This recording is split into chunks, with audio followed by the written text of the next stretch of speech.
Morning everyone. বন্ধুরা সকলে কেমন আছেন? আশা করি ভালো আছেন। ঘরের ফ্লোর তৈরি করতে ফ্লোরের গর্তে আপনি কি মাটি ভরবেন নাকি বালি ভরাট করবেন?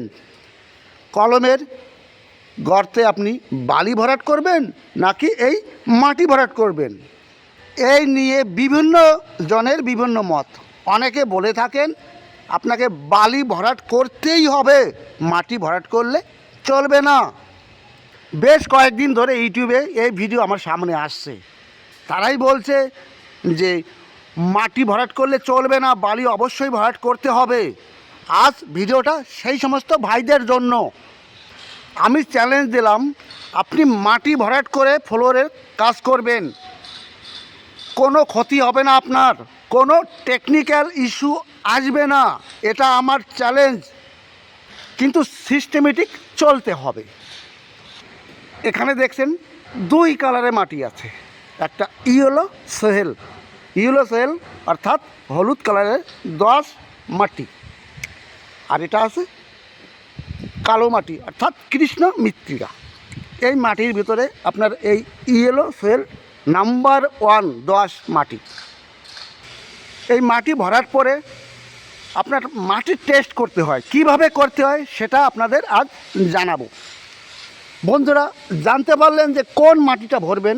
এইদিকে কালো টাইপের, একটা আছে হলুদ টাইপের। এই হলুদ টাইপের যে মাটিটা আছে এটাকে বলা হয় ইয়েলো সোয়েল, আর ব্ল্যাক সোয়েল মানে কালো মাটি। আপনি এই ইয়েলো সোয়েল মাটি ভরবেন। কতটা ভরবেন? হায়েস্ট 1 ফুট, 1 ফুটের বেশি একবারে ভরাট করবেন না। 1 ফুট ভরার পরে পুরো ওয়াটার ফিলিং করে দেবেন।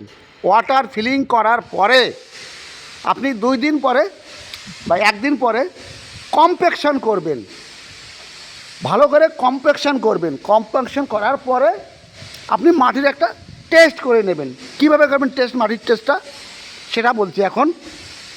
সামনে দেখতে পাচ্ছেন একটা পাইপ আছে, আপনি 5 ইঞ্চি গোলার একটা পাইপ নেবেন, লম্বা হতে হবে 8 ইঞ্চি। এই পাইপটা নিয়ে কি করবেন, যেখানে আপনার কম্প্যাকশনের কাজ হয়ে গেছে সেই এরিয়ায়, ধরুন এই এরিয়া হয়ে গেছে, এই এরিয়ায় পাইপটাকে পুঁতে দেবেন। পোতার পরে পুরোটাই পুঁতে দেবেন। পোতার পরে সাইডে গর্ত করে পাইপটাকে বাইরে বের করে নিয়ে আসবেন। পাইপের ভিতরের মাটি যেন থাকে সেটা যেন বের করবেন না। এইবার আপনি ওই মাটি সমেত পাইপটাকে ওজন করবেন, দেখবেন 3 কিলো চলে এসছে। যদি একটু কম আসে তাহলে কি করতে হবে জানুন, একটু কম্প্যাকশনটা বেশি করতে হবে, তবে আজ চলে আসবে, এটা গ্যারান্টি, অবশ্যই আসবে। যদি 3 কিলো চলে আসে ওয়েট, তাহলে আপনার সাকসেস, পাস হয়ে গেলেন। সেতে আপনার কোনো অসুবিধা হবে না, কোনো টেকনিক্যাল ইস্যু আসবে না। তা বন্ধুরা জানতে পারলেন মাটির টেস্ট কিভাবে করতে হয়। এছাড়া অনেক প্রসিজার আছে, অনেক ম্যাটেরিয়ালস আছে। নর্মাল টেস্ট যেটা সেটা বলছি, এইভাবে করে দেখবেন, ওয়েটটা দেখবেন, তাহলে হয়ে যাবে। এবার এই ফুটিংয়ের গর্তে, কলমের যে ফুটিংটা হয় না, সে ফুটিংয়ের গর্তে অনেকেই বন্ধুরা বলে বালি ভরবেন, বালি ভরে জল বা পানি দেবেন বেশি বেশি করে। না, এটা করবেন না। যদি আপনার বালি না থাকে আপনি ভরবেন না, আপনার যদি মাটি থাকে মাটি ভরবেন। চেকটা কীভাবে করতে সেটা জানতে পারলেন। আপনি ফুটিংয়ের গর্তে ওইভাবেই মাটি ভরে চেক করবেন দরকার পড়লে। ভারত, বাংলাদেশে, সমস্ত দেশে এই ইয়েলো সোয়েল হলুদ কালারের মাটিটা পাওয়া যায়, কিন্তু এই মাটিটা কিন্তু বেশি পাওয়া যায় কালো টাইপের। চাষের জমিতে থাকে এই মাটিটা, বেশি থাকে ধানের জমিতে থাকে।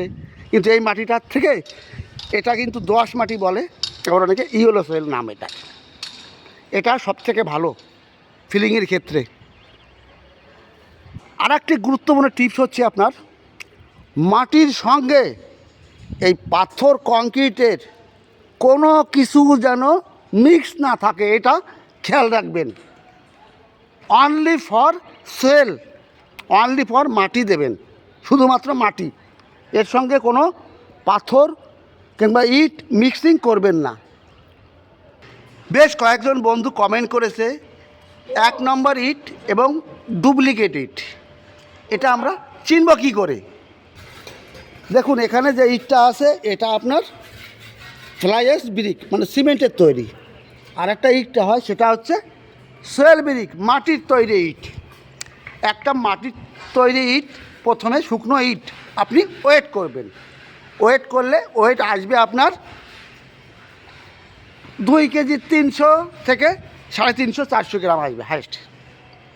এইবার ওই ইটটাকে আপনি 4 ঘন্টা ভিজিয়ে রাখবেন, ভিজানোর পরে ইটের ওয়েট করবেন, দেখবেন ইটের ওয়েট করার পর ওয়েট আসবে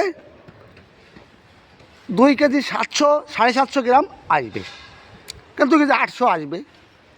এইবার যদি আপনার 3 কেজি প্লাস আসে, 3 কেজির উপরে আসে, তাহলে কি হবে? তাহলে মনে করবেন যে ইটটা আপনার 1 নম্বর নয়, এটা ডুপ্লিকেট ইট। এইভাবে ইটের পরীক্ষা করতে হয়। যে সমস্ত বন্ধুদের জানা নেই তারা এটা জেনে নেবেন ইটের টেস্ট কিভাবে করে। তাহলে বন্ধুরা জানতে পারলেন যে মাটির টেস্ট কিভাবে করে, মাটির টেস্ট কিভাবে করে এবং ইটের টেস্ট কিভাবে করে, দুটোই কিন্তু জানতে পারলেন। তা যদি আপনাদের একটু ভালো লেগে থাকে অবশ্যই কিন্তু কমেন্ট করবেন, কমেন্ট কিন্তু করতে ভুলবেন না। তো বন্ধুরা সকালে ভালো থাকুন, সুস্থ থাকুন, আবার আপনাদের সামনে নতুন টপিক নিয়ে আসবো। কমেন্ট করতে কিন্তু ভুলবেন না। All the best.